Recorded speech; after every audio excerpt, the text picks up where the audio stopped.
Welcome to Life Support. This is the weekly Star Trek show that explores how Star Trek can help us boldly go in our own lives, better ourselves, and the rest of humanity. I am Dr. Ali Mattu, joined as always by my friend. Hey, it's Dr. Trek, Larry Nemecek. And to finish our mission, also in the words of a once again very famous captain, To be even more famous. Yes. To make sure we have a little fun along the way, too. He also said something about ruffling feathers, and one of these weeks we might just ruffle a few feathers, but we'll see what happens. Probably will. In the best Captain Pike tradition, we'll see about some feather ruffling. Yeah. So welcome to the show, everyone. We are this is episode 5, and this week we are talking about, looks like I haven't put the frame on that tells you all what we are talking about today, so my bad. I'm going to put that on. We're talking about anxiety in the Final Frontier. Specifically, we're looking at two characters. Who are we looking at today, Larry? We are looking at some fearsomely awesome... we're looking at some fearfully awesome characters. Of course, when you think of therapy and counseling and anxiety and fear in Star Trek, you have to think of Mr. Broccoli. You have to think of Mr. Broccoli. Full name. Do you know his full name? Reginald something Barclay. It's Reginald Endicott Barclay III. Endicott Barclay III. What a name to pass on. Which is part of the mystique. And then somebody with a much simpler name, Commander Saru on Discovery, who's kind of come into our lexicon much more recently, but... And they're different. They're different stripes. One is is a typical nurture or nature guy, and the other one, it was kind of genetic, or was it? Yeah, that's right. Yeah. We're gonna explore that. Today's these are two fan favorites, so we're very excited to talk about these characters with you. Today's question to get us started, let us know in the comments below what moment from Barclay or Saru's story best captures anxiety. Maybe it best captures anxiety in the way you've experienced it. Maybe it's a moment you identified with. Maybe it's a moment that was just a really good moment in Star Trek. Let us know in the comments below. We would love to hear from you. And a lot of folks, Larry, are loving your setup this week. You're looking and sounding good. Good. It's amazing what happens when you get into 1998 technology. No, I'm kidding. Some of that super futuristic technology from 1996 from the future, but Voyager just captured it. Right. That tech? Right. Thank you, Captain Braxton. Yeah. Okay. We made a few upgrades.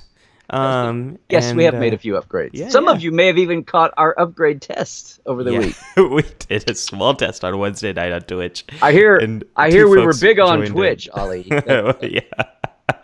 All right, so if this is your first time at Life Support, welcome to our community. We are so happy to have you here. This is a show where we have a lot of fun, and we talk about Star Trek as it relates to mental health and how it can help us to improve our lives. We're going to have a lot of fun. Larry and I are going to explore these elements, and there's an opportunity for you to join in as well. How do they do that, Dr. Trek? Well, look, we've got the chat window here. We are multi-streaming across. And I want to say for the first time, welcome to my YouTube channel. We plugged in your YouTube channel now. My YouTube channel's plugged in too. So you can watch us on YouTube on the Psych Show probably, or you can even watch them on my Nation YouTube channel. But Facebook Live I've got a big community on Facebook Live for Trekland Tuesdays Live. You got your Facebook channel is turned on. And we have this, our Twitch channel is just going like bang busters. We've got 4 followers now on Twitch, and folks caught us the other night on our Twitch test. So yeah, you can chat in there, or you can Skype call in, and yes, we've worked the bugs out on this, hopefully.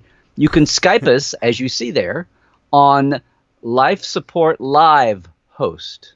Yes. So yes. Please try to, you can be on camera. Don't be fearful. Don't be anxious. Come on in with us and share your thoughts sometime during the hour. The Twitch audience is growing. Cairo47 said, "I'm switching to Twitch, just so you have more people over there." So thank you, thank you for that. Good to have you, folks. Fans are so small D democratic base. They're like, I'll help. we're happy to have you wherever you might be. So let's get started with the briefing room right now. So Larry, we were talking about this. What makes Saru and Barclay so unique? And one of the things that seemed to really stick out is Barclay was the first time we saw a character who was not the best at everything. So there's this thing, and it wasn't, generically on the original series, they were, people were a better. It was supposed to be the 23rd century, and people were a better breed. And of course, as Roddenberry was trying to say, well, look, it's in the future. We haven't blown ourselves up. We haven't killed the planet. We obviously had to have persevered. We've all learned to get along. That was one of the aspirational, wonderful things that made Star Trek stand out in the middle of the Vietnam War and the Cold War, and go down the line, and the civil rights strife, and all the strives that can separate people. Look, we'd united to survive, and now we're looking for it out there and bringing that renewed philosophy out. Okay, we all knew that was the strife, but still, Scotty and McCoy and Kirk could get into some scrapes and fight, even when there wasn't an alien influence that they were under, right? There were times they could disagree. And Gene, after being guruified for the 80s. Between TOS and TNG. Yes, we're going from TOS to TNG. The 80s and the 70s and the 80s. So rather than having his lead captain be, James Bond, crossed with John F. Kennedy, we've got Elder Gene creating, I don't know, the Dwight Eisenhower of Starship captains, only make him French with an English accent.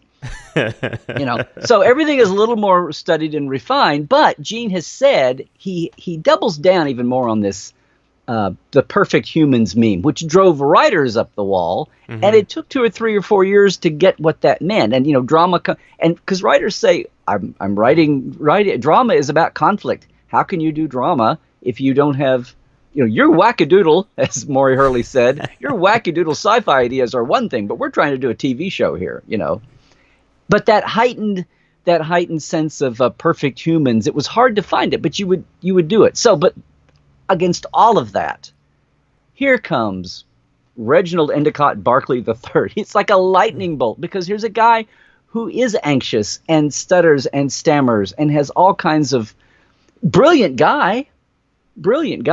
Obviously, that's what sustained him. He went through the regular, Starfleet course here. He went to the academy and graduated and has been assigned, but he's been assigned at places and he's done great work, but he was on the Zukov, which I'd forgotten I loved. Oh, the Zukov. Oh, I totally forgot about that. Yeah. But he's a guy who's got some issues dealing socially. And, does perfect humanity in the 24th century mean you're perfect on all counts?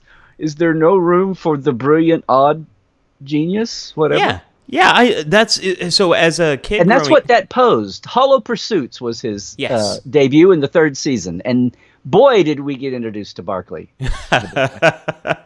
Well, I so loved watching Barclay episodes as I was growing up, because he, the thing that really appealed to me about Star Trek and why I love Star Trek so much more, why I got into it so much more than Star Wars, is this was us in the future.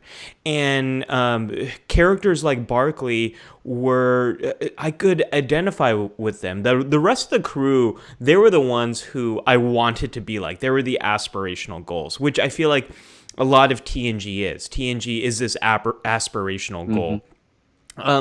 But Barclay was one of those characters who struggled. And I liked seeing those struggles. We see more characters like that later on in Star Trek. O'Brien is a really great example of a character who's struggling with his own racism and the Cardassian War. Exactly. Like every sequel series that comes after that.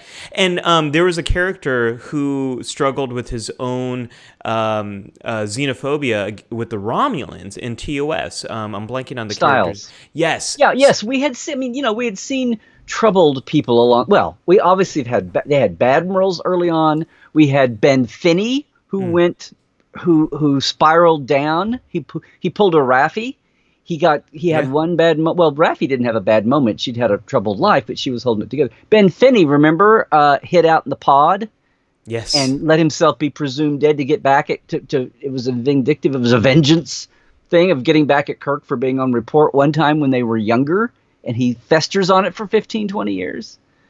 So yes, we did have the trouble, but they would be the troubled people who would either commit some egregious act or we're going to send them off for some treatment, or or we'll have Captain Garth will become, mentally unstable and be solved by some powder in a vial or something. Right, and Barclay's a character who we actually got to know over the course of many episodes. He's a character that actually got an arc. Rebecca says that Barclay always felt like misunderstood comic relief. We're supposed to find his holodeck amusing, but I think a lot of us can sympathize in having a fantasy world we all feel safe in, something we're going to talk about in a moment here. And Cairo says, I love Barclay was suddenly a completely different person and showed his brilliance when people took him seriously and his anxiety went away. And that's what I love about Barclay, as opposed to all those other characters you mentioned, Larry. Here is someone who is struggling and contributing to the crew, can make a difference. There's this wonderful episode in TNG where there's a... Is it Masterpiece Society? Is that what it's called? The Perfect People? The Perfect People, yeah. Yes. Yeah, and Geordi's visor technology is what saves them from disaster, but he is someone who probably would never have been born in that society. I love the message of that episode about, this is something Temple Grandin, who has autism and has really created a lot of innovative ways to humanely slaughter animals. She says the world needs all types of brains.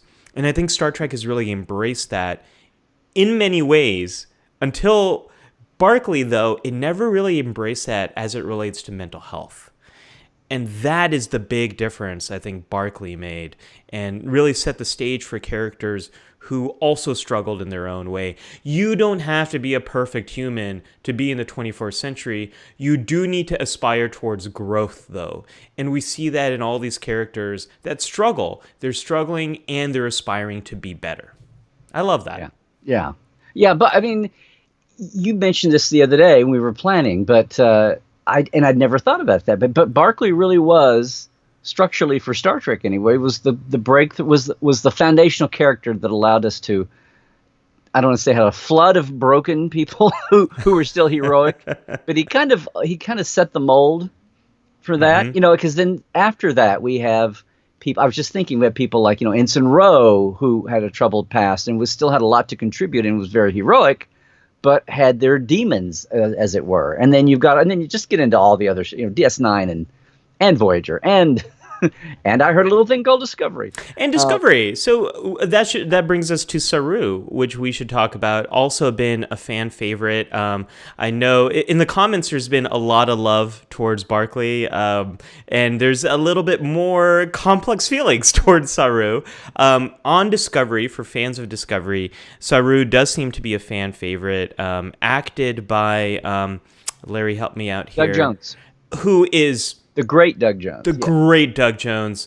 Many of you will, well, I was going to say many of you will recognize him from many of his other roles, but you probably won't, because he disappears into these roles and all these prosthetics, and he just becomes these characters.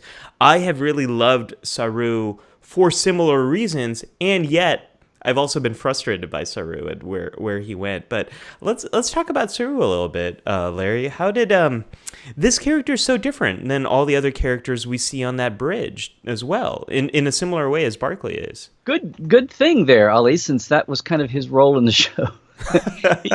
I'm not into tokenism, but Star Trek always has the token alien on the bridge, at least.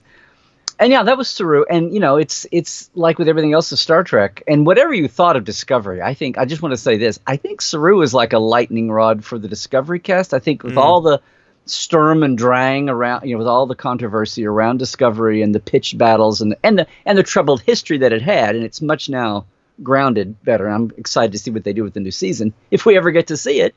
Yeah. Now that Jeff Russo is recording the soundtracks one-on-one with all his musicians in their own homes. That's amazing.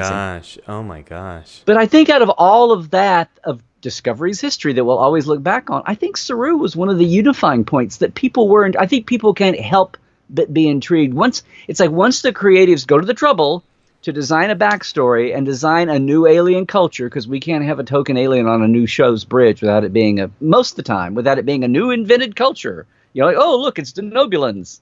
Oh, look, it's it's the Bajorans. But they spend so much time, the backstory and then the design. What is the alien design? How do they work on the, Odo's mask as a shapeshifter evolved the first year or two. Even Worf's mask, his prosthetics, the first season got better. Oh yeah, if you look at them season to season, to movie, to DS9, Worf's had cosmetic surgery. He looks his forehead has changed a lot. And this is not my term. When he lost his Donna Reed hair was when he really leaped forward.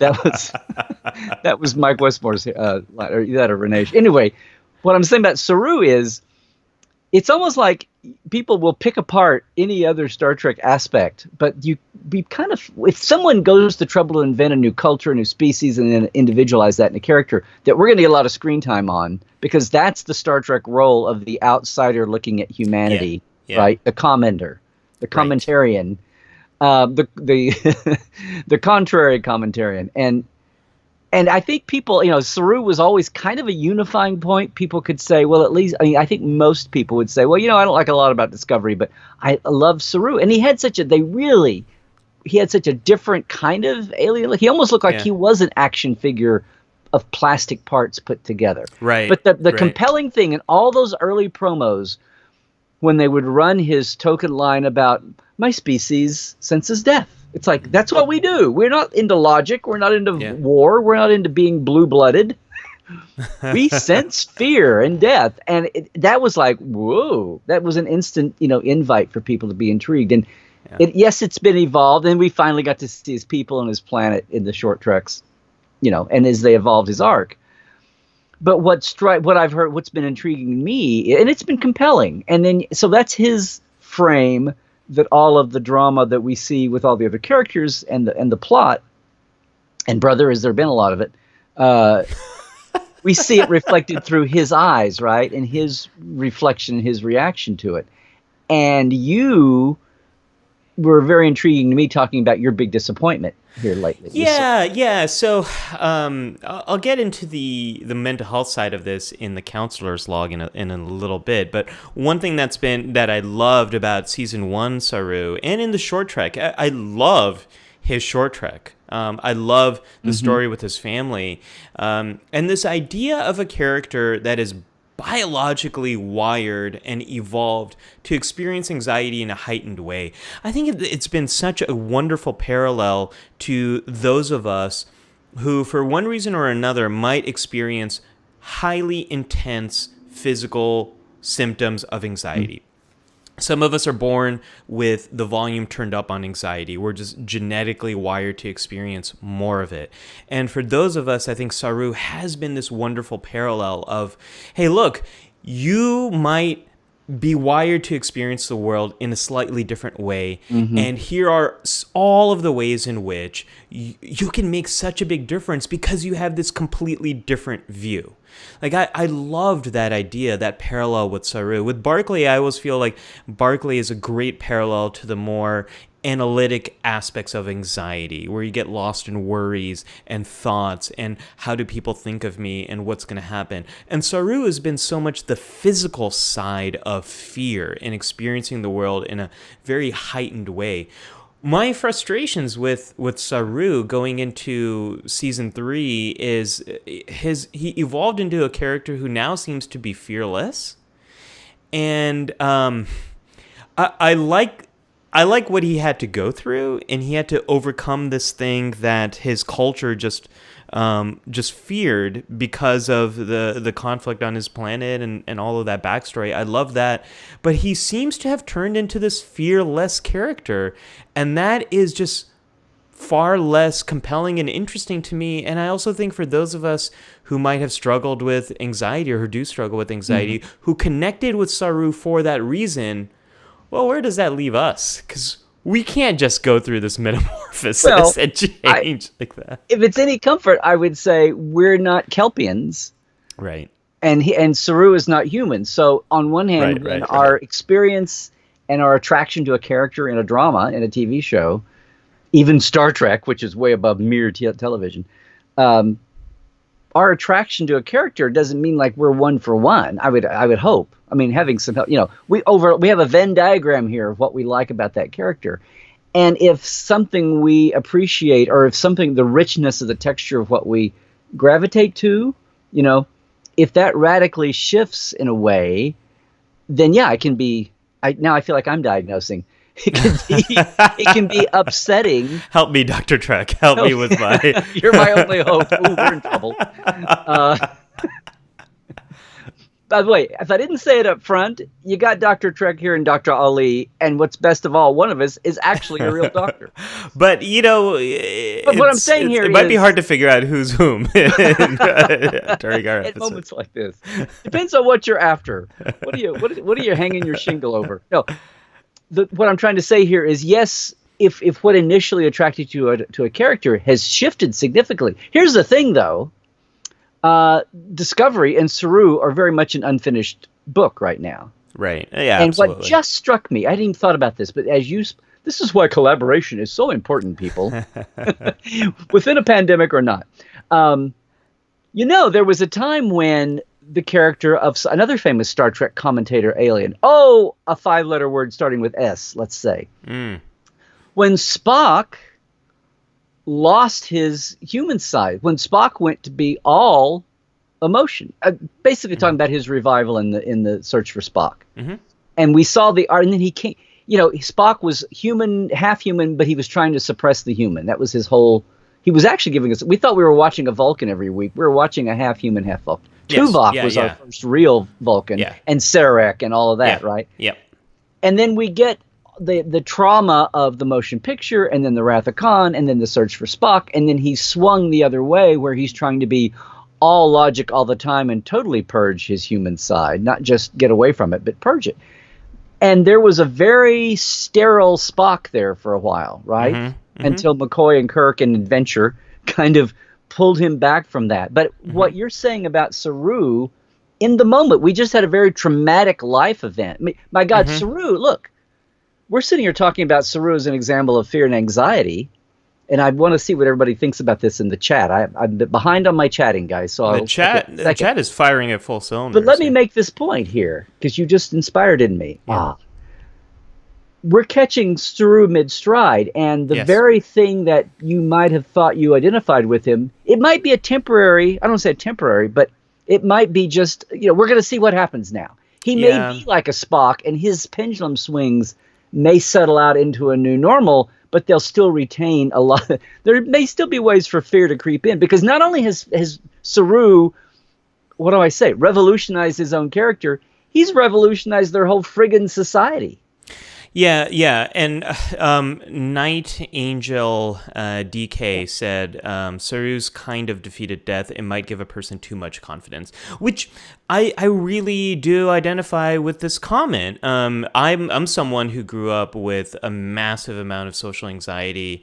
It was selective mutism when I was a kid, which sounds super cool, like an X-Men superpower. It's not. It means in certain situations, someone pressed a mute button on me, and it was for me whenever I left the home. That evolved into social anxiety, and with the help of a really good teacher in high school, I overcame that, and that's what inspired me to treat anxiety, become someone who's an anxiety specialist. But just backing up for a second, there was a period of time when I learned how to deal with social anxiety that I became too confident and became too cocky. Compensated. Right. And I flipped to the other end to the detriment of some of my own relationships. And if we see that angle with Saru, or if we see some of the consequences now of someone who has overcome a fear and might be swinging too much on the other end, that would be a beautiful story too. Yeah. So I really appreciate that, Larry, this kind of holding up that like we are in the middle of a story. And this story is going in some weird directions anyways. Like we're going farther into the final frontier than any of us has ever gone where no before. Kelpian has gone before. No. I was, as you were speaking and talking about your own case, and I know it's pop culture magnified, but I'm just thinking of Raj on The Big Bang Theory and his selective mutism around women. And it was played for comic effect, but I think that I don't think they ever went and they eventually had him get some counseling, get some experience, and grow out of it in a healthy way. But just as far as a handy reference point there. Well, I think that's a really great However segue. Larry, I think that's a really great segue to the counselor's log. This is our segment where I am looking at these elements through the lens of a psychologist. And boy, is there a lot of talk about related to mental health here, Larry. I got a lot to say. So I already sort of mentioned how Barclay maps on nicely to someone who might struggle with social anxiety. He also maps on nicely to someone who might struggle with something called generalized anxiety disorder. So social anxiety is when people really struggle with situations that might trigger evaluation by other people. So interactions with other people, public speaking, presentation situations, dating situations, forming new friendships, maintaining those friendships, all that kind of stuff. People tend to fear being seen as stupid, strange, weird, unlovable, all of that kind of stuff. And we see that with Barclay anytime he's interacting with other people. But we also see someone who is struggling with generalized anxiety, and that is any situation that produces uncertainty is quite difficult for Barclay. He might tend to worry a lot, second guess himself, seek out reassurance. And what's so cool about Barclay is he also has experienced some phobias. We see him struggle with transporter phobia and this fear of developing transporter psychosis. Was that the illness? Mm-hmm. Right. That was the hardcore edition of the Right. And that maps on nicely to what we know about anxiety. People who have struggled with anxiety for a long period of time, they're very likely to experience another anxiety disorder or maybe depression as well. So the fact that Barclay is struggling with these kind of things really maps on nicely to the kinds of anxiety that are very much related to thoughts. And what I like about Saru is he does so well capture the experience of people who might be physically wired to experience more anxiety, or people who might have gone through traumas and be much more on guard and have this hyper arousal, hyper vigilance, where you're just much more on guard. People who go through trauma have that. And many of us might be experiencing a little bit of both of these things right now. We might be struggling with uncertainty about the future and be thinking about worries and having a hard time calming our minds. And some of us might be feeling very on guard when we go outside, wearing our masks, looking to see where other people are. So I think these characters so well. I hope wearing your mask. I hope wearing, yeah. I mean, it protects other people. Putting up your shields in this situation is what's protecting all of us. It's keeping all of us safe. And there's other elements too that I love about these characters, like Barclay's holodeck pursuits. That's not what the episode's called. The episode's called Hollow Pursuits. Hollow Pursuits. What great wordplay. Larry, I miss those short episode titles that have a little bit of wordplay, references to Shakespeare, references to literature. And no Latin. Yeah. Recently, these episode names are like titles and theses onto themselves. Not as much of a fan of that. But let me back up. The world is hollow and I've touched the sky. Yeah. What I love about the holodeck adventures is they also map on nicely to what we might experience. Some of us might be using video games as a way to cope, which can be very healthy unless it starts to get in the way of your life. Until it's not. Yes. Until it's not, yeah. And I always tell my patients, we want video games and books and movies and stories. We want them to be a power-up and not a side quest for you. We want them to help you be able to deal with what's going on in your life and connect with other people. We don't want it to be a side quest that takes you away from your life. And we see that play out with Barclay. My problem, Larry, in the counselor's log, I don't think either of these characters really got great mental health treatment or support. Well, we have Barclay to thank for probably 90% of any time poor Deanna Troi was even shown until Nepenthe on Picard. Right. And she's in retirement and does a bang up job with poor Jean-Luc. There was we saw her counseling one person and I've gone blank on the character name, that Q mocked. But then after that, it was pretty much, she got a set thanks to Barclay. Yes. A real one. Yeah. Nicely decorated. It's like one of that aspect. It's amazing to me, the first season of Deanna, when they decided to tone down the empathy, the telepathy, out of the pilot. Pain, there's such pain. I feel the pain. And it was like, well, now what are we going to do with her? And it was like, well, she's a counselor. Why don't you have her counsel? And then she turned into the language person and the captain's ambassador to new cultures person. And it was like, but she's a counselor. She could counsel. But thanks to Barclay, we did see her. We even saw her counseling when it got into the Voyager and the Pathfinder project and all that. We even saw her counseling on vacation. And making house calls. So I definitely agree with that. And the curve went up, is what I'm trying to say here. Someone mentioned that in the comments as well. If it wasn't for Barclay, we would not get all of the character development that Deanna Troi got. And Rebecca just mentioned, what about Barclay's hypochondria? A lot of his health anxiety. I think I can identify with him in the age of OMG, I sneezed. Do I have COVID? Absolutely. And a lot of people who struggle with generalized anxiety are also vulnerable to health anxiety. We see those things sort of map on together. So I love that we got a Star Trek series where one of the senior staff was a mental health therapist. I love that. The problem is, and Marina's mentioned this as well, is the way therapy was done in Star Trek The Next Generation and Star Trek Deep Space Nine with Ezri. It was really based on very old ideas of what therapy is. And the scene that just grinds me, Larry, is Plexing, where Deanna says, "Oh, have you tried Plexing? It's this, it's this relaxation. That muscle in your neck, yeah. Which is like based for a very different species. It might be a Betazoid technique, and Betazoid physiology might not map onto human physiology. I think we had a great opportunity for Star Trek to show us what evidence-based treatment for anxiety looks like, and we didn't quite get it. And what it looks like is exposure therapy, helping people to unlearn some of these associations, to form brand new ones, learning how to face these situations, experience that fear, how to experience it in a healthy way. We didn't quite get that. The other thing with Saru that I think could have been cool to see and we didn't. This is something I don't think Star Trek does too well, although I don't know how much science fiction does too well. And I actually think Discovery is doing this the best out of all the Star Trek series.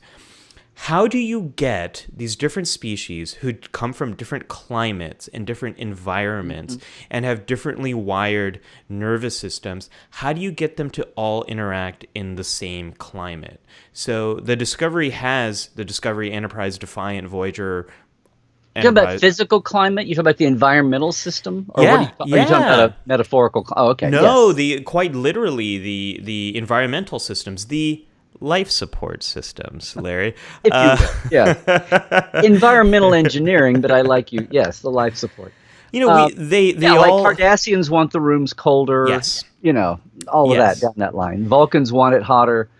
Yeah. So if a Kelpian if their nervous system is so quick to respond to threats, they would likely need to learn ways to deal with that so that they can function in this environment. Otherwise, all the beeping, the booping, the alerts going off, all the rocks that fall through starships for some reason, although I haven't seen those quite so much in Discovery, that would really be overwhelming to Saru in a way that people who are vulnerable to panic disorder can get overwhelmed in a crowded environment, or someone who has autism can get overwhelmed in a big, unstructured social situation.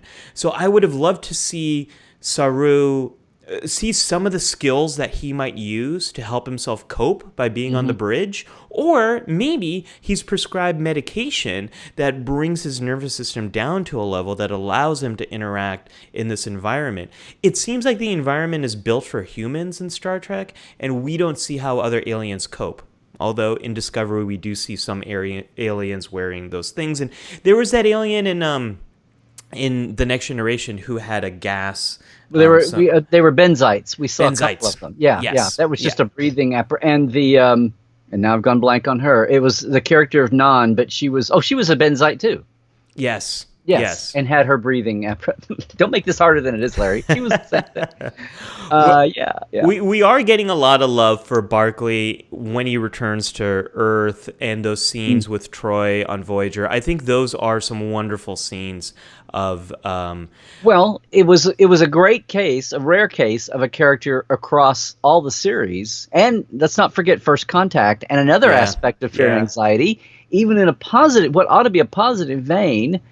And just call it starstruck, being starstruck, being overwhelmed in the company of a celebrity and being either, gone stone cold, unmutable or mutable, or just, that rattle off at the top. Oh, I'm so glad to see you. And you're making a fool of yourself. You're just uncorked. Either way, however you react. Larry, we all can identify with that. If you've been to a Star Trek convention and you're meeting someone who you've really looked up to, we've all been in those moments. Rebecca just said, I always thought of Plexing as a placebo, and whoa. If that was a deep level intervention that Counselor Troy was doing to give Barclay something that he might think it works for him, just to get him out of her office, I love that idea. That completely changes my view on Plexing. Oh man. You were talking about maybe Plexing there was a betazoid gland up here or something, or a muscle that's what that really works on, and she was just being uninformed. There was a deleted scene where Deanna Troi stood up and said, "Oh, I'm sorry, Mr. Barclay. In humans, the Plexing gland is down here." Oh. That's it. See, I'm too good. That was a total BS takeoff on McCoy talking about Vulcan heart location. It was a deep cut. Okay, forget it. Forget I said it. I sucked you in too well. No, there's no such deleted line. But there could have been, and it would have been a wonderful throwback to McCoy and Spock, and where he says, "I'm sorry, Mr. Spock, your heart is down here." You can't see me doing the fist. I'm doing the fist on my lower abdomen here. Okay. Well, Larry, with that, let's get into the K3 factor. This is the segment of life support where Larry brings it all back to the original series, and the K3 factor, of course, being the reference to McCoy's little dial of mental health. Aside from a psycho tricorder, it's like the only reference to mental, and aside from wacky doodle chairs in mad scientists, labs and things. And Garth's cure in a bottle. No, the K3 factor was on the biomonitor, and every week I just try to come back and bring a little Trekland here, backgrounding to our topic. And I was a little thin. You'd think fear and anxiety. Except that I just want to say that Barclay got picked up as a recurring character, and the way the Writers Guild works is if you create a character, this is why you see credits on the pilots of the series the way you do, where the creators of the series are always in the mix. On a story, even if they immediately back off and don't write a lot, because they're doing 52 other shows. Because you're paid. If your character is used ongoing, this is why T'Pau was not made the regular character on Enterprise. It was a new character, because then they would have paid the Theodore Sturgeon estate from Amok Time. Every episode of Enterprise would have been paid for the character of T'Pau. But I'm saying this because Barclay, a woman named Sally Caves, who was not a full-time writer, she was actually a linguist and a professor.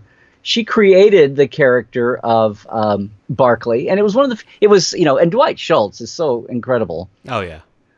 It was one of the few times that Star Trek actually paid an outside person who wasn't even in the industry really, paid an outside person, for the recurring, or paid off anyway, to reuse a character recurringly.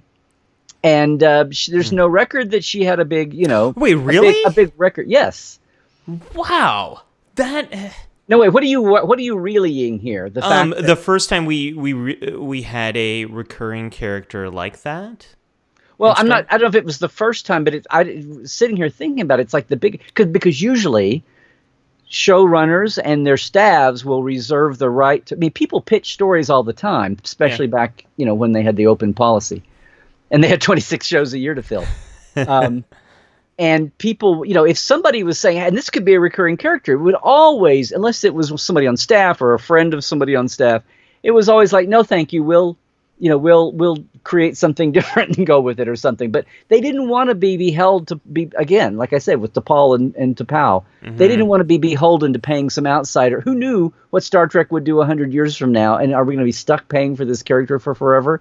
When if you're a staff writer, it's just a part of your contract. It's like being a licensee. You're just contributing to the pool, of Star Trekness.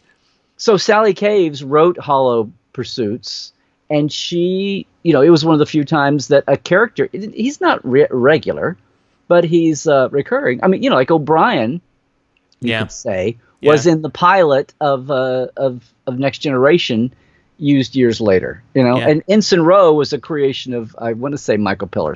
So you can see that. Anyway, it just struck me. Our K3 factor this week is not being afraid to go out and pick up some freelance writer's character and keep paying them for it all down the line. So maybe not as shocking to you as last week's K3 factor. Oh, last week was my favorite. Well, with that, let's go on to it's time for an away mission. It's time for an away mission. This is the part of the show where I give you some way in which you can apply what we're talking about to your own life right now. And gosh, I kind of meant this as a joke, but my away mission for this week is to help you all find your own plexing technique. But now with this headcanon that thanks to Rebecca that I've developed, that maybe this is a placebo. Maybe that was not the best name, but whatever. Doctor? Yes. These days, would a placebo not be so bad? A placebo is pretty good. I give placebos to my daughter all the time. She's 2.5, more than 2.5 now, and she'll bump her head. And when you kiss your child's boo boo, that's a placebo effect. And right now it's ice. She wants ice on anything that if she just like slightly bumps her shoulder, she'll want ice for it, and it's just hilarious. Good. I thought you were going to say something like you tell her you're slipping a little vodka in her juice. Oh no! But it's really water. No. Oh, okay. That is not what I meant. So, real life plexing. What does that mean? We all need coping skills right now, and what is a coping skill for anxiety? A coping skill for anxiety is something that you can do, or something that you can hold, something that helps you to make contact with your fear in a flexible way. And so we all need something like that helps us. And I've got a video on my YouTube channel called 10 Quick Ways to Reduce Anxiety. You all should go watch that if you're interested in this. But I just want to share one thing that I've been doing. The thing that I've been struggling with most this week, or not this week, for weeks and weeks, is how to calm my mind when I'm going to sleep. Like, that is when I get full of worries about the future and what's going to happen and where do I go. And just to give a little sneak peek of the next video that's coming out of my channel, it's all about sleep and how to deal with this. Larry, the thing that has helped me so much is something that I never really did before intentionally, and that is actually visualization. So usually this will be no surprise to people who know me well, but usually the thing that helped me to fall asleep, I did this without even realizing it, is imagining a better future.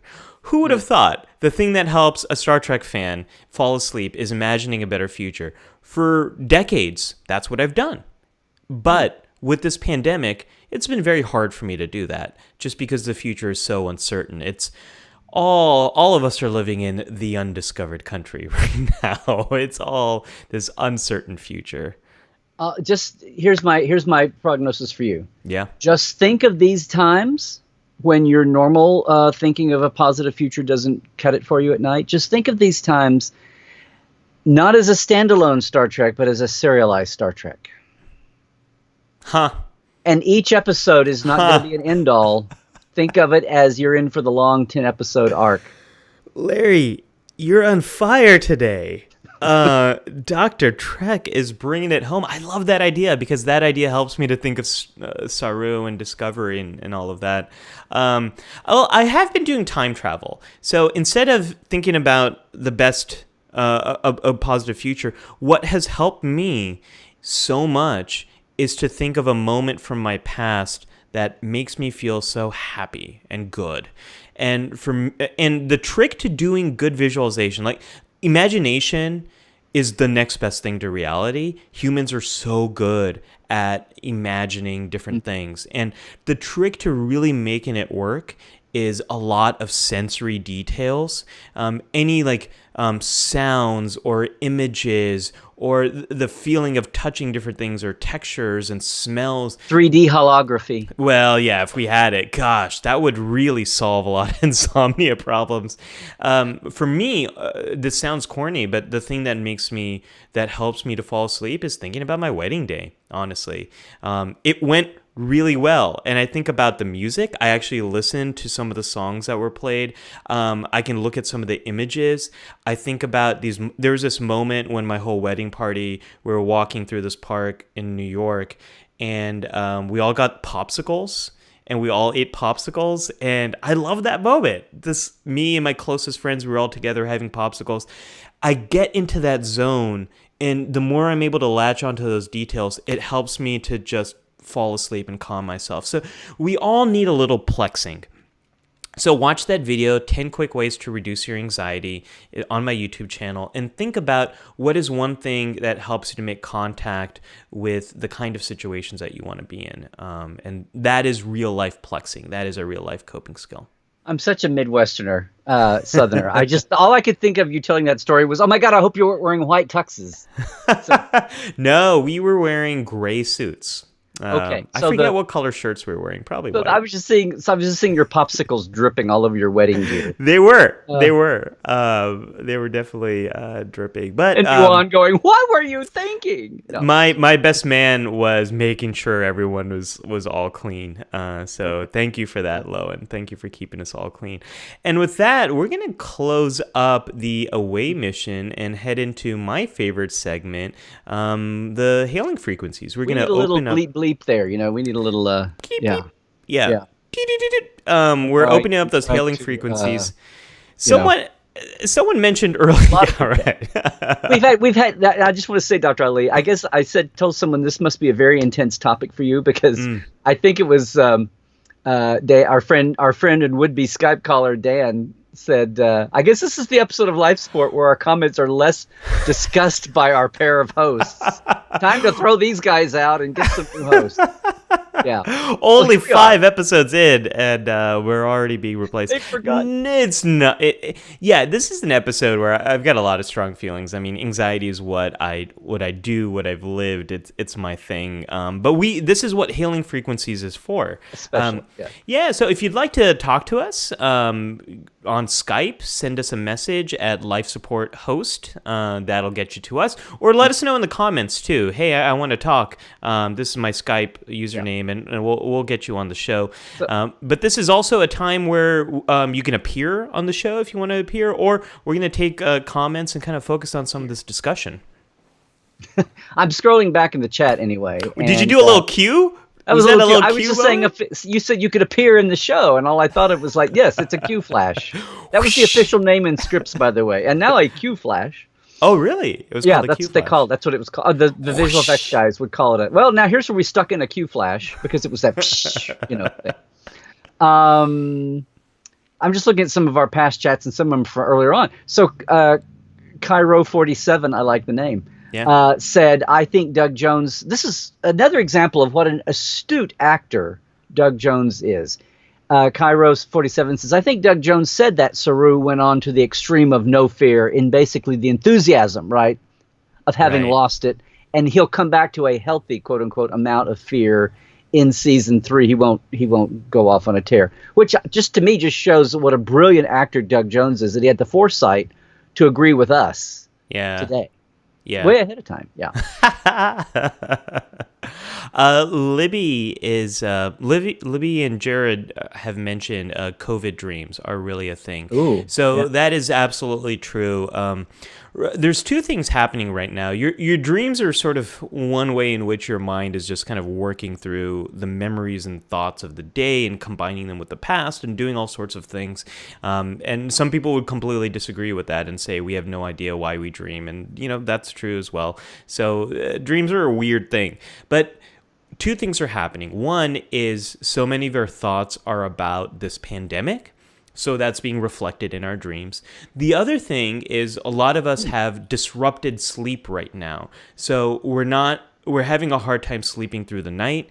And when you don't get good sleep, you actually remember your dreams better. And it's a weird paradoxical thing. Wow. But because so many of us are not getting good sleep, the dreams are sticking out in our minds more than they would normally. So that's my long way of saying that is our new normal. You are not alone. We are all experiencing that. I used to remember dreams when I was a kid much better than as an adult. But what I've realized over the last 10 or 20 years is the time when I remember a dream now is, and I've seen a pattern, if I'm awakened to some extent, like early in the morning, like 6 or 7 or something, and I still get, but I just get like an hour to sleep a little more, but I drop right back into somehow a deep sleep that you wouldn't think you would get that late in your cycle. I will remember the dreams of that fall back to sleep time, that little hour time that I had after I was awakened and then somehow found a deep enough sleep to dream again. Mm-hmm. And then I'll wake up and realize I had a dream, and then I'll think, wow, I don't remember my dreams much anymore. And then I've seen that pattern of being awoken and then thrown back. So it's almost like it was close to the end, so I remembered it. Yeah. And that's exactly it, is you're more likely to wake up. And when that happens, if you have a hard time falling asleep again, you'll probably remember your dream more. But most of us actually wake up in the middle of the night and then go back to sleep. We don't remember that we did that. But when it's harder to fall back asleep, then the dream sticks out more. So if you're struggling with those dreams and they're having some kind of impact on you, the old idea was you go to an expert and they can interpret your dreams, and we don't really believe that anymore because dreams are so weird. There's no one dream means something to everyone. There are some kind of stress dreams that are pretty common, but it's really hard to determine meaning out of it. The best person equipped to determining meaning of the dream is you. So if dreams are sticking out in your mind and they're having an impact on you, just kind of scribble them down really quick and then talk it through with a friend. And the big question to really ask yourself is, what does this dream mean to me? Or how has this dream impacted me? And that's a discussion to have. You can have that discussion with a friend. You can have it with a loved one. And that's really the best thing you can do to kind of work through some of these dreams if you're struggling with that. Yeah. And I should say that if you guys, we'll repeat this at the end, but every week we put up a poll so you can help us pick next week's solution. We've got several ideas outlined. Don't worry.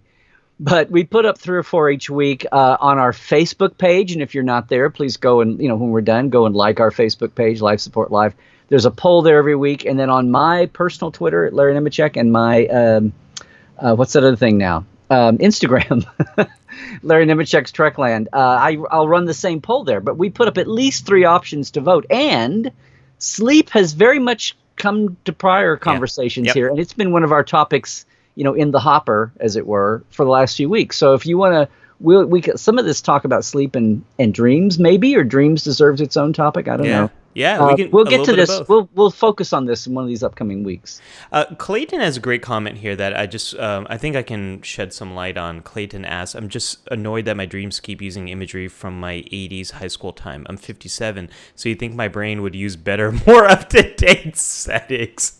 Have you updated your dream app there? Right. Yeah. Did you do a system update, Clayton? Because you just plug yourself in and update your settings. So here's the thing. I might have an answer for you. Not all memories are created equally. for two reasons. Ooh, I want that on a plot. Yeah, not all memories are created equally. Your memories from your experiences from your teenage years and your 20s seem to be very formative in influencing who you are. And Larry, I think this can also help explain our fandom conversations that we usually have about like what your Star Trek is and how we all get upset 20 years later when there's a new version of Star Trek that's very different from your version of Star Trek. It's because your teenage years and your 20s, those memories are much more important. And here's why. Your mind really prioritizes new information, new experiences, surprising information, novel situations.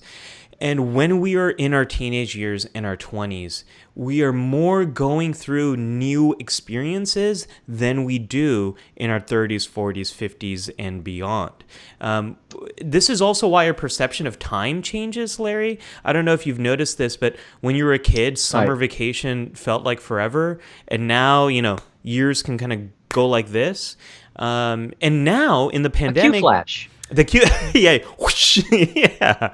And then I remember when I don't know, I remember thinking, I don't know where it was, when it dawned on me that when you're a kid, say if you're 5, a year is 1/5 of your life. Yeah, absolutely. When you're 50, it's 1/10 of your life. Yes, that's a beautiful way to think about it, and that's why all memories are not equal, and that's why this pandemic will impact kids much more differently than it'll impact adults. Like, a lot of people graduating high school and college are so down about missing out on these experiences of prom and graduation and spring break and all of that. And adults might see that and be like, well, what's the big deal? It's a very big deal for them because it's such a bigger chunk of their life than it is for us.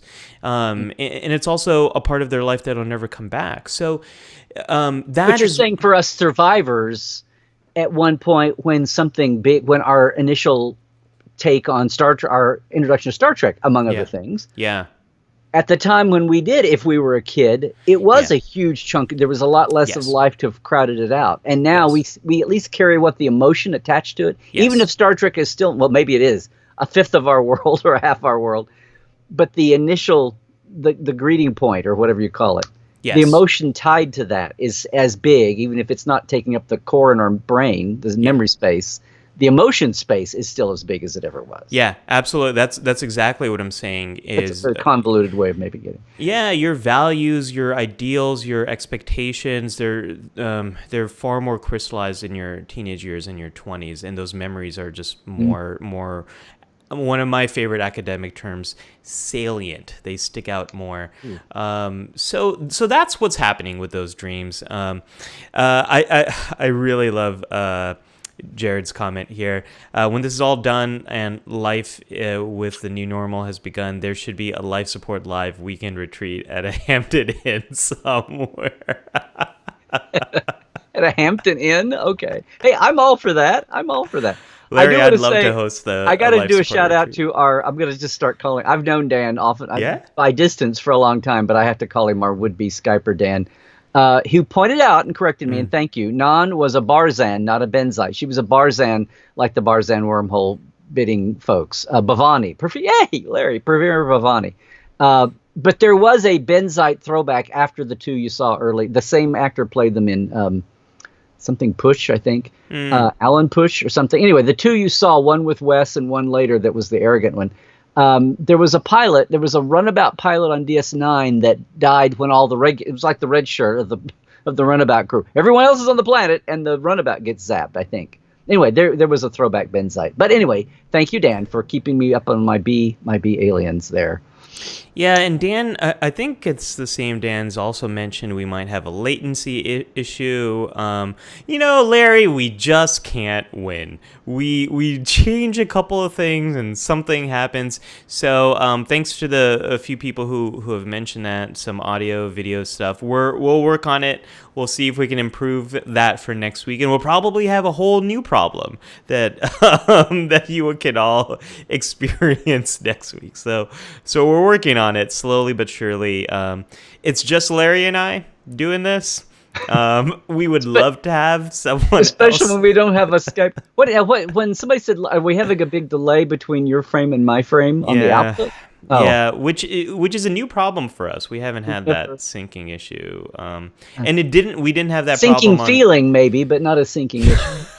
Yeah. Yeah, we didn't have that problem on Wednesday, so we'll try it out. We'll fix it when we did a audio test, video But test. don't on let that Wednesday. scare anybody away from Skyping in with us. We've Yeah. got, Yeah. If anyone live wants to support, join live us, host. we'd love to have you. Rebecca says, I guess that's why it's hard for us to identify with teens. For me, my prom grad was over 20 years ago, and I remember maybe 2 details from prom, none from graduation. So I'm like, it's not a big deal. Yeah, it's for people who are younger. The other thing that they don't have. So we talked about Barclay and uncertainty and anxiety with Saru as well. Those of us who are older adults, we have gone through longer periods of uncertainty than most teenagers have. The first time a lot of teenagers really get an experience with uncertainty is if they apply to college. That's like months and months of waiting and not knowing what their future is going to be like. Adults have more experiences of learning how do you deal with uncertainty. That like dwelling on it all day and night is not a good thing. Like many of us have learned that at some point. So The long fuses of life, as it were. Yeah. Yeah. And while none of us have gone through a pandemic before, we have adults are more likely to have gone through long periods of uncertainty and learning how do you tolerate uncertainty. But for teenagers and young adults, every first thing is a first thing, and you don't know how to deal with it. This is why breakups are harder for teenagers than they are for adults, because they do not know that at some point they will feel less sad. They don't know that because they've never experienced that before. So it's just every big emotional moment, it's just harder for teenagers. And their brains are wired a little bit differently too. Their frontal lobes haven't finished developing. Your frontal lobe... They're immature, that's not a judgmental term, it's a descriptive term. Yeah. Yeah, the teenage brain is wired for learning new experiences. So the emotional part of the teenage brain, think of that as the accelerator on your car. The accelerator works very quickly for teenagers. The frontal lobe, the part that's planning and it controls emotions and thinks about the future, that's very slow to work. That's like the brain on the brake on the car. So they have a slow brake and a fast accelerator. That helps them to learn new things quickly. It also makes them much more emotional, and they're less equipped to deal with those emotions. Yeah, I'm sorry. I'm trying to go through the chat. Someone, and I think it was Cairo, said when you talked about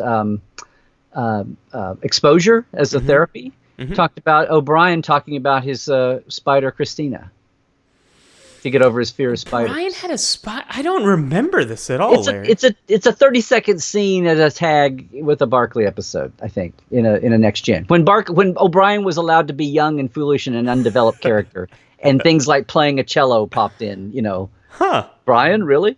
Yes. Huh. Yeah. But that's exactly, making yourself go through things. Yeah. I think there's some good examples of what exposure therapy is like in Star Trek. I think we've seen moments like that with other characters, but just with Barclay, I think it was just. I'll say this with Ezri. Ezri, when she was working with Garrick needed exposure therapy as well when he was experiencing your favorite counseling scene and stuff. Man, Larry, That's another show. That's another show. Okay, thank you. Larry is my therapist this episode. Larry's keeping me level-headed. Ezri. So many great things about Ezri, and then also so many frustrations. Yes. Yeah. I've never met a Star Trek cast member I've not liked. I will say that. Everyone's been awesome. I'm looking for something. Take it, Ali. I'm looking for something to post in the chat here. Well, okay, so we're also now getting some feedback that I might be on a delay as well. So, well, if we're both delayed, then aren't we delayed together? What are we? Maybe, Larry, we're just slightly in the future. Maybe, I think the problem is maybe everyone watching the show experiences time in such a linear fashion, and we, in such three-dimensional terms. Let me put my prophets filter on the camera and get all glowy for you. Okay, because glowy implies a non-lineality. Okay. That's an old international symbol. Yes. Night Angel DK says, "I love Garrick. He was so funny." Garrick was. It's in hard, a deadly sort of way. Yes. yeah. There isn't really a character on Deep Space Nine I don't love. I want to say Garrick was one of my favorites, but they were all my favorites. I love that crew so much. All right, one question. This is coming from Dan. How much do you think it's healthy to watch Star Trek per week? Oh, Dr. Trek, I'm going to let you take this one first. How healthy is it to watch Star Trek every week? How healthy or Yes. how much is healthy? What was that? Do you think it's healthy to watch Star Trek? Oh, yes, at least 47 hours a week. That's a lot. That's okay. That's 47. Well, that's basically 47 episodes. Okay. Well, then 47 minutes is about one episode with commercials of the old school. So you got to have more than 1 hour a week. No, I think a lot of people a lot of people come home from work when they have work to come home from, and if they're not, then they get away from homeschooling the kids and fixing dinner and whatever else they've done at home these days. But a lot of people sit down. You see it all the time. I mean, how many in our chat? You watch a show a night. It's your spin down time, you know. And maybe if you're pushing it, you have a second. Even though your bartender says, "Hey, you've had your limit," you go for that. You go for a double, or it's a movie or it's a two-parter. Okay, right. Or it's a serialized show, and you just have to watch all of season 6 of Deep Space Nine. Esri wasn't in season 6. She was in 7. So no, she's in season 7. That's why I watched season 6, Larry. And you stopped. There was a whole bunch more to that show after the 6th season. Oh man. Well, so I've got a video called "TV for Your Mental Health," which explores this question in a lot of detail. So you can check that video out. Larry's totally right here. I would actually be watching more Star Trek right now if my schedule wasn't so weird. So my schedule right now is my wife and I are working from home. We're trading off on watching our child while we're in Zoom meetings, and once she's asleep, we get to watch like one thing together before I have to then start doing work that I couldn't do during the day. And she's not a Star Trek fan, so we can't watch Star Trek together. But in the before times, Larry, watching Star Trek is how I did wind down. Working my way through different series, I would set up my phone and do dishes while I'm watching an episode of Star Trek, just because I hate doing dishes, and watching Star Trek made it more tolerable. It's how I fold laundry. It's how I often do things that I really don't want to do. It just makes them far more pleasant for me. So get back to that idea. Is it a power-up? Is it something that's helping you, or is it a side quest that's taking you away from your life? And there's usually a fine line there, but you'll find it, and then you can always pull back. That's fine. It's okay. Whatever helps you in this moment helps you in this moment. Keep your short-range scanners open to those around you and some feedback. If people are going, "Wow, what's with you lately?" or what's keep your blinders off as usual. If you start to have a warning bell go off somewhere, I'm getting a red alert right here. maybe you should listen to it. It's probably a good signal. Yeah. Which is that gets back to a great concept in Star Trek, which is the briefing room, like the actual briefing room. The crews come together, and one of my favorite things about Star Trek is the captains take all perspectives from all people. They welcome dissent. They welcome opinions that might conflict with theirs. That is one of the best things a team leader can do, is create conditions where it's safe to voice dissent. And that spirit of taking in information from other people, that's what we need to do. So if you're getting information that might be like, hey, you're hard to get in contact with, or maybe you watched too much, you went to sleep too late, take in that information. That'll help. I also Libby had a really great comment here that I threw on the screen. I'll put it on again. Star Trek is great for rewatching because if I get distracted and miss part of it, it doesn't matter because I probably have the episode memorized.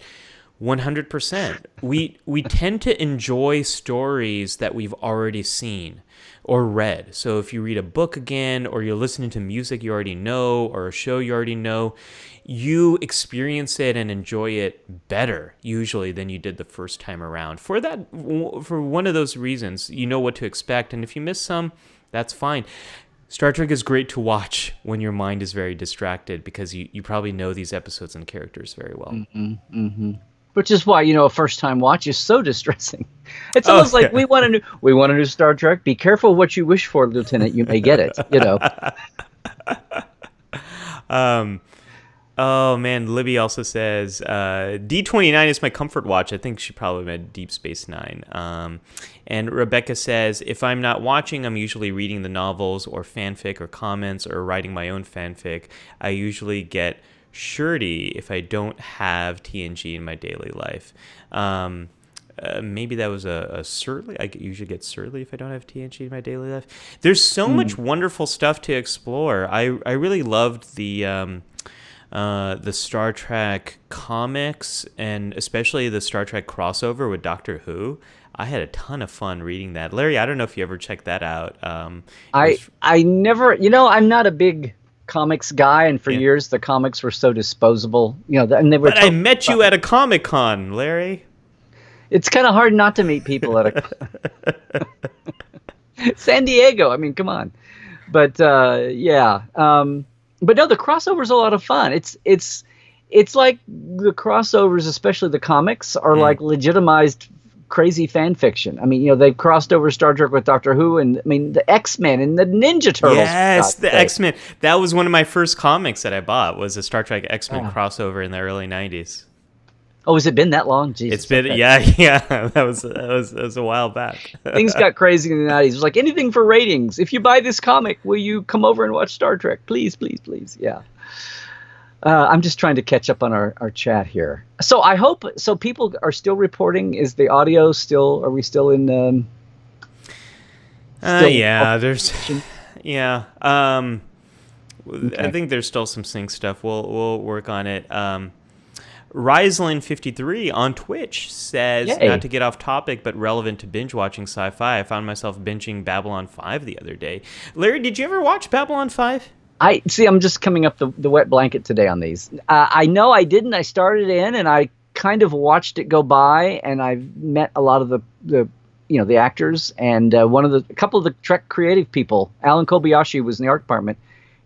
This was so wasted. Alan's a good friend. He's a great guy. He was working in there. He was like the Mike Okuda of Babylon 5 for a while. Mm-hmm. And he gave us a tour of the sets. They were just up in Santa Clarita here.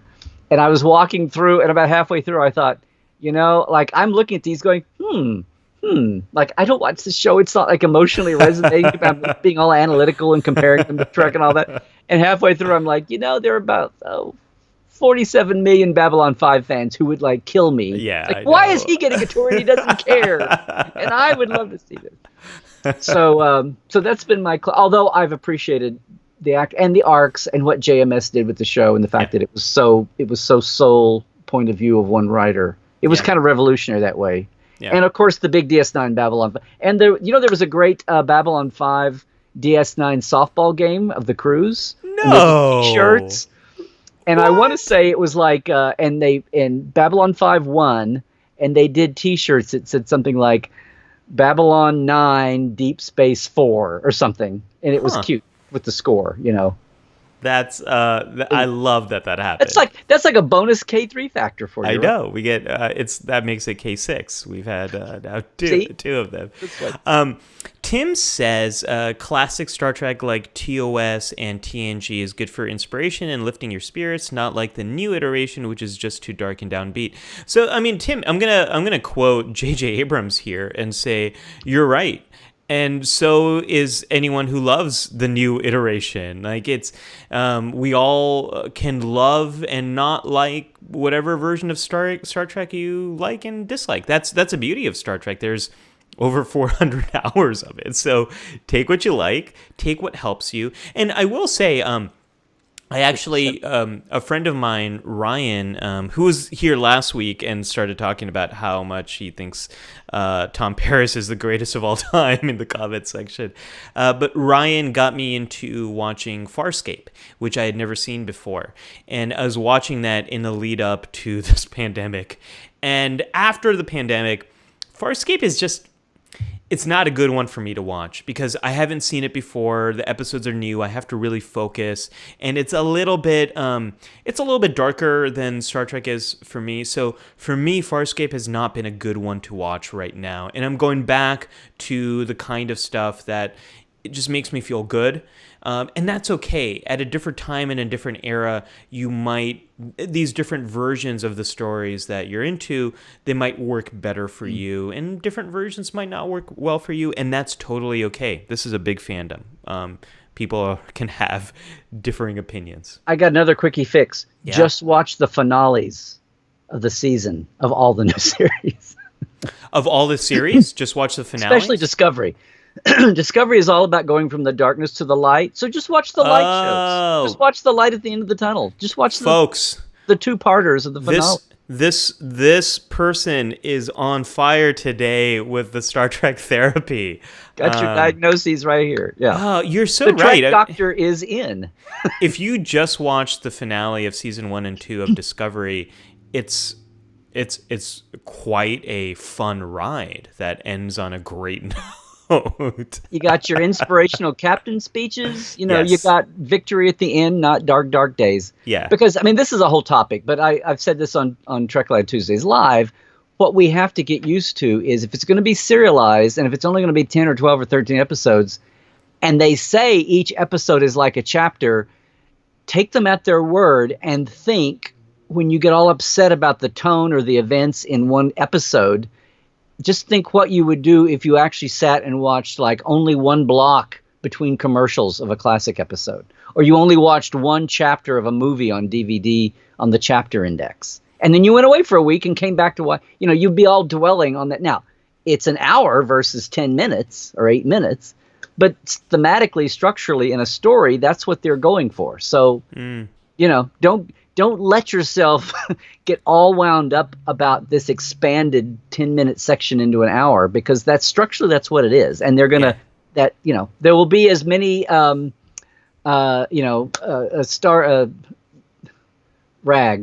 gone blank on the Free Cloud episode of Picard. Oh, yeah. There'll be as many of those. Yeah, there'll be as many Nepenthes as there will be of New Rag City, whatever it is. Yeah. New Rag City. I keep wanting to talk. This is the problem with some of these names in New Trek, which I do miss those older ones. Well, we haven't had them for 10 years yet. So that's true. That's true. A couple of things. So one is a question for everyone watching from Night Angel DK. Is there some Star Trek books that are must-have? Only have 2 Star Trek books. One is Nice Looking, the classic episodes. The other is Star Trek Cross-Stitch Patterns. So if you have recommendations, just let us know in the comments. One thing I want to say about New Trek, Larry, is there's always bits and pieces that I love, whether it's Star Trek Picard or Star Trek Discovery. And one of the things I love about Star Trek Discovery, especially season 2, is Captain Pike. I love that captain. And I think we should probably, you should start a movement, Ali, because I've heard nobody else say that. Right. Well, Ed, I know you discussed this yesterday, but there were comments early on about Star Trek Strange New Worlds has been announced. And this is going to be a Star Trek series that explores that era, Captain Pike, that Spock, number 1, and that crew, the pre-Kirk crew of the 1701 No Bloody A, B, C, D, or E, or J, or F from the game. So, what do y'all? Letters. Yeah. What are y'all thinking about Strange New Worlds? I'm very excited because I cannot get enough of this captain. I think I'll be say one thing because I want to see what everybody says too, and I want to give everybody a chance to talk about something that's news breaking actually in Life Support Live. But I thought it was very interesting. I mean, they've been working on this show for months. It's been like one of the worst kept secrets ever, which is, and Strange New Worlds, you go and you see it, look on union websites and you look on different places, you could have seen it. For one thing, at least we'll save the clickbait toxic YouTubers the debate of what to call the acronym, because it's SNW. Okay, can we settle on that? It's there. But what I thought was intriguing in all the announcements and all the bland, the CBS press release quotes and all that, they did a wonderful, which is something we haven't seen before, but each of these series is so unique, and I'm going to talk. This is my topic for Trekland Tuesdays live at 1 Pacific on Tuesday on Facebook. And I hope everybody can join me for that, and we have interaction chat there too.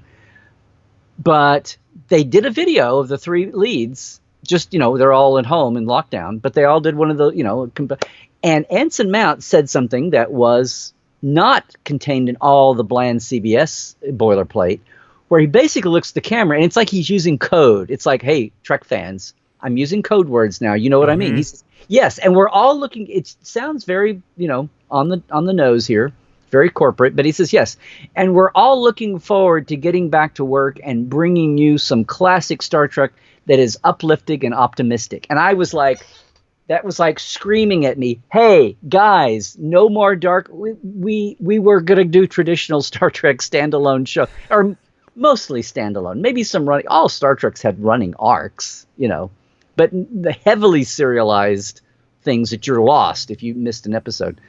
But that just screamed out that, like, we're doing it. We heard you, whether I had anything to do with it or that was the plan, and I'm happy to go along with it. But he got that message out there. And for anybody who is listening closely, and for folks that have, like, ever since Discovery, I want my optimistic futuristic thing.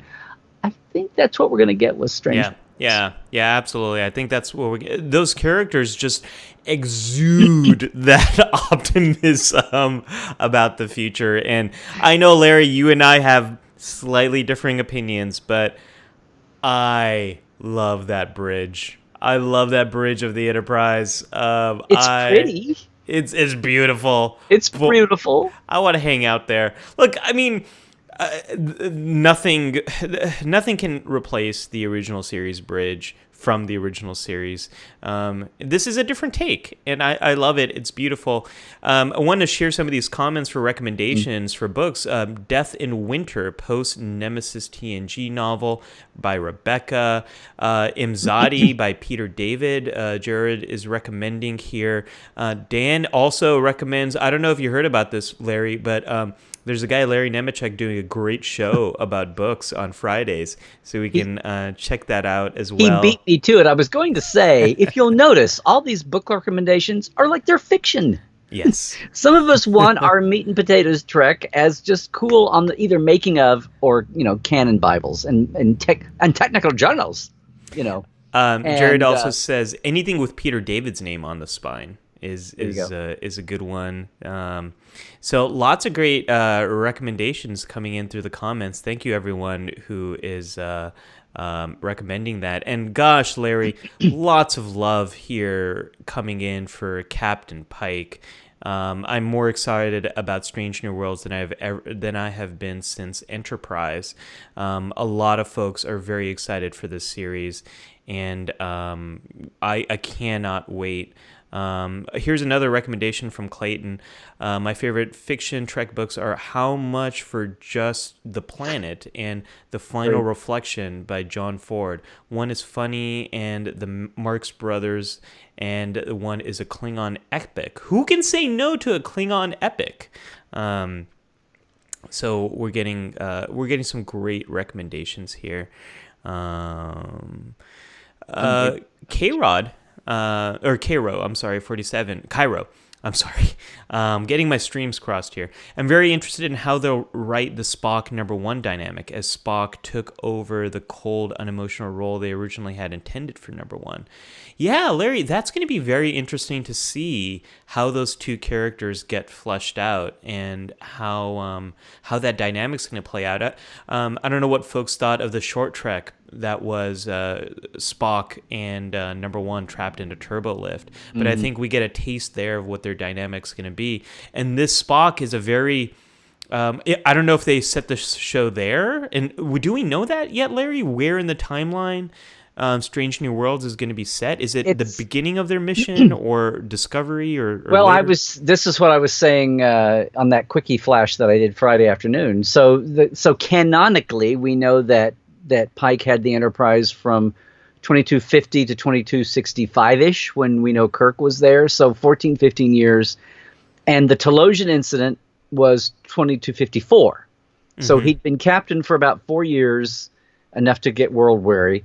And then he had another 9 or 10 years after that. And we also know now, thanks to Q&A, that Spock came aboard. Well, we know the dating originally, but we saw it personified. Spock came aboard right before the Cage, basically, within the year. So he'd only been there for a month or 2 or 3. And we know that #1 was there when Spock came now, thanks to Q&A.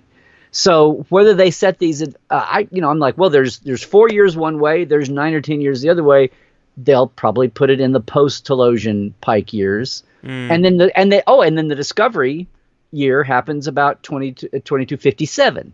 So there's like 4 years, and then a 3-year, and then a 7-year chunk of time. Whether they will maybe do some in earlier and then zoom ahead and do some post, maybe they will include both of those the two events we know about are Talos 4 and the Discovery year, and maybe they'll set some stories in and out of all that.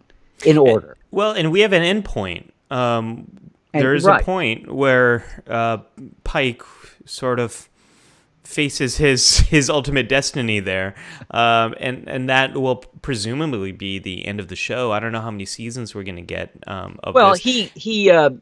When he doesn't leave the Enterprise because of he's a fleet captain, but he doesn't leave the Enterprise that we know of. I mean, he turns over the ship to Kirk before the cadet ship accident happens. Oh, right. Right. They all talk about it and at the time of I was watching today, Commodore Mendez is saying something like "poor devil," like it had just happened a few months before. Because Spock wouldn't sit there and let him fester for 3 years and then go, "I think I'll go save him now." And kidnap him. Right. It all happened fairly quickly before Menagerie, which is like a year into Kirk's first year. We have a lot. There's a lot of runway here. He can totally turn the ship over to Kirk and still be, intact. Yeah. The other thing here that's also, speaking of uncertainty, who knows when we're going to see this show, Larry? They haven't started production on this series, right, before the pandemic occurred. So presumably they're writing scripts, maybe doing pre-production, but who knows when this show will get filmed? Who knows when we're going to see it? Who knows when we're going to see season 3 of Discovery? Well, and I know a couple of the writers on Strange New Worlds, and I can actually read. I'm just going to tell everybody now, so please don't tell everybody I leaked this, but the whole first season of Strange New Worlds happens during the great box dimensional crisis of 2255, and everybody exists in a temporal void of little squares, and it just almost destroys Federation society, the paradigm of life that we know, because everyone talks to each other on view screens through little squares. It's amazing how they get out of that one. Commentary. Talk about social commentary. Could you imagine a Star Trek show where it's just they're on view screens? It's like the Parks and Rec reunion where they constantly have to explain why two people aren't in the same room together. I sure hope that Starfleet Intelligence blog isn't on this call. They'll think I'm serious. Dan is saying, not all the book recommendations in this chat have been fiction. I recommend the coloring books as they've been quite therapeutic. Yes, I just saw that. Yes. So, Larry, I'm going to do something I do every now and then on life support. I pull something from my library that I love that I recommend. Here I go. I will be right back. Oh, live. This is exciting.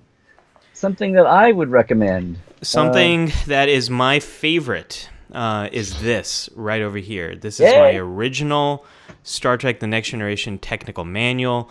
I read this cover to cover over and over and over again at many different points in my life. If you are unfamiliar with this, on the top is in-canon explanations for how the technology works. And on the bottom are these wonderful comments from the writers about how that technology doesn't... Hey, there we go! Lori, we got to get a little thumbnail there of both of us holding our copies. There we are. So there's a lot of nonfiction, fiction. There's a lot of non-novelized Star Trek work. Larry did one of them, Stellar Cartography. We talked about that last week, which is fantastic if you're into the map side of things. A lot of great Star Trek stuff to explore. I was even in a band before Wings, too. I did a book called The Next Generation Companion. I've got that somewhere. That's in my big bookshelf elsewhere in my home. Yeah. Jessica this is why we do nonfiction. Somebody alluded to it earlier. This is why we do nonfiction Fridays during Corona crazy time. Jessica says that I have that too. As does Rebecca. We've got a lot of love for the Next Generation technical manual. Larry, you know what I don't have? I don't have the Deep Space Nine technical manual. I need to pick that up. I know. Oh no, you have it. You have it. I'm gonna be so jealous. And there it goes. I have it, and I'm so excited. I upset. Did I knock myself back in the seat? Your view screen, yeah. Your view screen just went into another dimension there. Yeah. Just to say, Deep Space Nine, the technical. I'm so jealous. I love that it was in color. Rose, we want to thank you for your comments. I know you can't see what's happening here, but we've been loving getting all your comments, and thank you for tuning in week to week, Rose. It's wonderful to have you here. And feel free to connect on social media. Yes, we'd love to stay connected with you. Yeah. Cairo says, I don't have a lot of books, but I do have Stellar Cartography, which has some really beautiful star maps. There you go, Larry. We got some love for Stellar Cartography. And a lot of factoids crammed. More factoids per square inch than even the companion. Larry, did you know this fact? The technical manual, Jana says the technical manual in German has the same design, but it's in blue. I did not know that. No, I didn't. And I used to be up with that. We would be in Germany a lot for conventions, and I would keep up with it. In fact, the people that would like bootleg my books and Pocket didn't know about it, and write new chapters that had nothing to do with anything official. Funny. Space Seeker saying, I have the Next Generation Companion. Maybe one day, Space Seeker, you can get that autographed by Larry. And I'll sign it too. It might decrease the value, but I'll leave it in my Zoom box, and I'll get it right back to you. Larry, I think we need to talk about what we might be talking about next week. We haven't quite discussed this ourselves, but I think sleep and dreams might be. That's been on the leaderboard for the last few weeks. Yeah. Sleep and dreams. What else? Night terrors and Voyagers, waking moments might be good starting. There's points another for that couple. discussion. There's an Enterprise. I want to say it's one. No, there's an Enterprise that deals with sleep issues too. But probably, yeah. Whether they're from alien influence or what have you, which is it's a Star Trek. But you get into the thing about this and some of our topics and even other fields is it's an alien. It's a Star Trek-y science fiction-y setup. MacGuffin, but it opens the door to talk about all these issues and explore the feelings and everything involved, whether it's like by the book Human 2020 or not. paradigm. Yeah.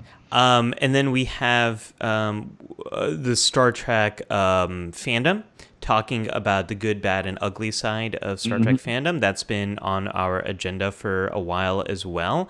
Anything else we've been debating? Anything you all want to see? Let us know in the comments. We'd love to include that on our poll. Where can people find the poll, Larry? If I was going to say now, it's on my Twitter at Larry Nemecek, and I'll do it like one day, like middle of the week. And because Twitter and Instagram are that way. And Instagram, my stories, I'll put the poll up. Maybe I should do it twice in the week. But the best way, and that's Larry Nemecek's Trekland is my Instagram. But same index there is my Facebook. But Facebook, our page, and I put the link up. Just look for Life Support Live on Facebook. That poll will stay up all week long.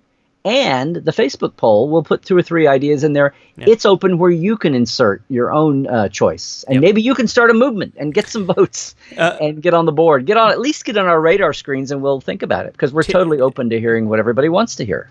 Tim Hans just had a wonderful comment about the Voyager episode Night. I think that could be a great starting point to talking about helplessness and hopelessness and motivation and dealing with this a very difficult reality and not knowing when it's going to end or when it's going to change. Maybe we should put that in the poll. I love that idea. Yeah. And just Scott Martin says that suddenly my sync is synced. Maybe it's when my camera got bumped. That would be... You just had to tech the tech a little bit, Larry. I just, yeah. Brackets and all. Yeah. So let's stay in touch throughout the week on our Facebook group, but also you can find me on Twitter. I'm at Ollie Mattu. I'm Ollie Mattu on Instagram. And then you can also find me on both Facebook as well as YouTube at The Psych Show. That is, I've got a new video coming out on insomnia this week, which I hope you'll enjoy. And I'm also going to be in a YouTube original series that premieres on Wednesday. It's called Sleeping with Friends. It is not what you think. It is a science-based reality competition show about sleep. I think you're going to like it. Wow. It might help you with your own sleep. Sleeping with Friends, it comes out this Wednesday. It's a lot of fun. Is that the official Sleeping with Friends? It's not what you think. Is that the official? No. It's not what you think. Because it ought to be. It is. That's the Ollie Mattu add-on over there. Okay. Well, I would recommend that as the tagline. It's perfect. That's awesome. Oh, yeah. we got an old friend who just joined the video. Tekla says, "Hi, Ollie. Hi, Larry. Hi, Tekla. Good to see you. Wonderful. Hope you're safe and healthy. Thanks for joining the show as we're signing off, Larry. Where can people find you? I don't know, but I'm just still laughing that all I had to do was paw kettle the webcam, and that's. And there's a deep cut if you go back, if you know what I'm talking about. Yeah. Hey, listen, I'm very excited. So this COVID time, I've expanded even the Trekland list of things here. So yes, I've mentioned 1 o'clock on Tuesdays. We do Trekland Tuesdays live with a topic a week and chat just like this. And some fun stuff. We look at the Parrot Analytics, TV streaming ratings, and other things. And then our podcast, The Trek Files, comes out every Tuesday. We have a pro guest. We pull something out of Gene's drawers and talk about it and the relevance to today. But right now in Corona time, Friday, we've mentioned it. For all the rest of the books, we have Nonfiction Fridays at 3 o'clock Pacific, 6 o'clock Eastern. That's 11. It's late for the British and all that. But that's a Zoom meetup, and there's a Facebook page for it with the book. This week, our book is a rare book that you had to be in the know to get. But this week it is the USS Enterprise Officer's Manual, which was very techy. Only if it was cool. That looks like motion picture era. Yeah, it was 80s era. Yeah. Yeah, but it was filling in gaps. My friend Jeff Mandel, who became famous later on staff, was a big wig in the nonfiction world in the 70s and 80s. But you should watch Nonfiction Friday. Doug Drexler dropped in to Nonfiction Fridays. And we talked about the medical reference manual. So, David Gerald popped by when we talked about the making of the Trouble with Tribbles book, his book. So you never know what's going to happen on Nonfiction Fridays. And that's Friday. So there's a page for that. There's a page for our show. There's also a page, and I want to invite everybody. It's very short for Corona time because who knows what's coming down the pike, and I'm never going to quit using that pun. Right now, At LarryNemecek.com, number one, get on the list because I do polls and surveys and fun stuff on my newsletter, LarryNemecek.com. But when you go there, if you go to /simple 3 for 2, simple 3 for 2, I've got a special deal right now, 3 months of Portal 47 for the cost of 2. All the features, a lot of Portales are on with us today. We do an even deeper deep dive than I do in all my silly things I do during the week now online. And we just had Dan Curry on a couple weeks ago as our live guest night. So I invite everybody to do that. I've made it just for a 3-month span, so no, not a big commitment. And I hope everybody takes advantage of that because I love deep diving with everybody. I'm going to go back and look at the chat before we wrap up just to see. Well, I think one of the best comments to summarize the week ahead comes from Jared, who says, great, we are pulling things out of Gene's drawers as Ollie gets ready for sleeping with friends. I think that that pretty much covers what's happening in the week ahead. I want to thank Bill 23799 on YouTube, who continues to refer to me as Cal Strickland, which was the little cameo thing I did in the original Strange New Worlds Phase 2 episode, like the dawn of YouTube and fan films. He remembers. So thank you, Bill. You keep doing pithy comments anyway, but he keeps calling me Cal Strickland, so I gotta do a nod there. Yeah. All right, folks, thanks for joining us for another Life Support Live, and we'll see you all next week. Until then, live long and prosper. Hey, everybody, yes, and truck well.